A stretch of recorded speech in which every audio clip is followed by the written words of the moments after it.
Hey there, welcome back to another episode of our Be Encouraged Moments. Okay, today we're going to talk a little bit about what God sees that we don't. And we know that is all the time, right? I'm sure you felt like you've been in a place of chaos, complete chaos, and you've been abandoned. Yeah. And where is God? Well, you know what my next statement is because it's what we say all the time. God is always there and he cares for you. So, but I'm going to kind of bring this, read a little story about Gideon.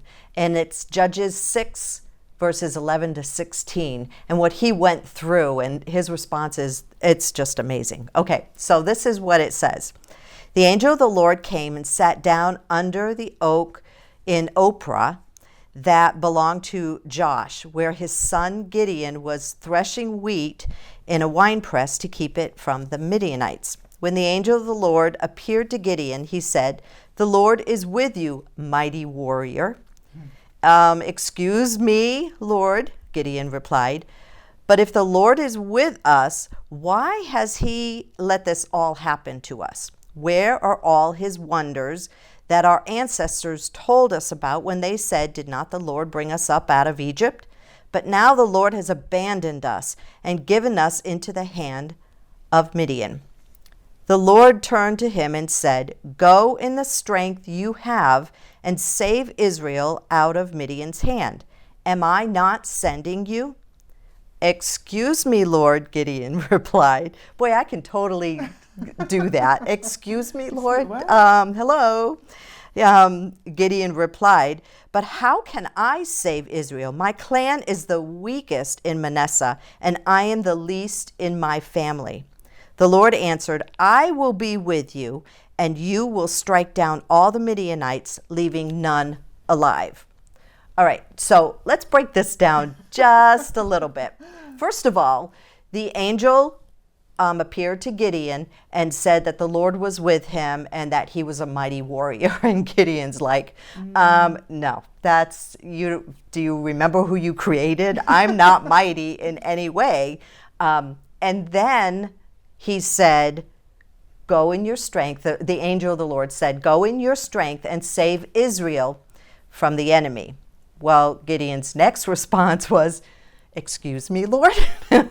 In case you haven't seen us, we're pretty weak. We are the weakest in this whole area. Have you ever felt that way? It's like, nope, I'm not strong. Nope, you can't use me. Okay. I'm down and out. You've kind of like left me to die. I'm abandoned. I don't know what's going on.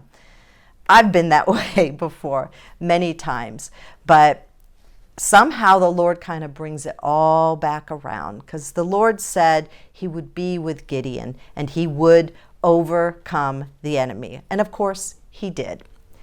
If you've ever felt that God brought you to the center of nowhere and left you for yourself, God sees where you are and he knows exactly what you're going to do. Again, it's God sees what we don't. God sees what you don't see. So that's where our faith has to kind of get, into high gear, and which is really hard. I get it. It's hard to pull yourself out of bed and go take care of your child or go to work when things seem like they're crashing around you. So just like that old statement that says, "I can't see the forest for the trees." I'm sure you've said that. I'm sure you've heard it many times. But we do have to put our trust in God, because that's when he starts breaking it down bit by bit so we can see. And at the end, I'm sure we've also said, "Oh, if I had just known that in the beginning, I would have." Yeah. It's like 2020, what's that saying that? Hindsight. Hindsight. Yeah. Yeah. Well, we don't have that, but God does, and he cares for us, and he knows exactly where we are. Isaiah 43:2 says, "When you pass through the waters, I will be with you, and through the rivers, they will not overflow you. When you walk through the fire, you will not be burned." See, God sees the beginning, the middle, in the end. We just have to put our trust in Him and just don't do anything until He says move or go or do, and muster ourselves together and do all of that. And it's just that faith. It's just that trust in Him. Back to trust. We've talked about trust for years now, and that's what it boils down to. So be encouraged. Know that you're not alone. God cares, and we care. Absolutely. And if you want prayer, go to the link that we put below and do, it's very safe. Just Larissa and I get prayer requests. Put a prayer request in there, and we'll pray for you, and we'll respond to you as well and let you know that we're praying. Thank you, as always, for joining us for our Be Encouraged moments.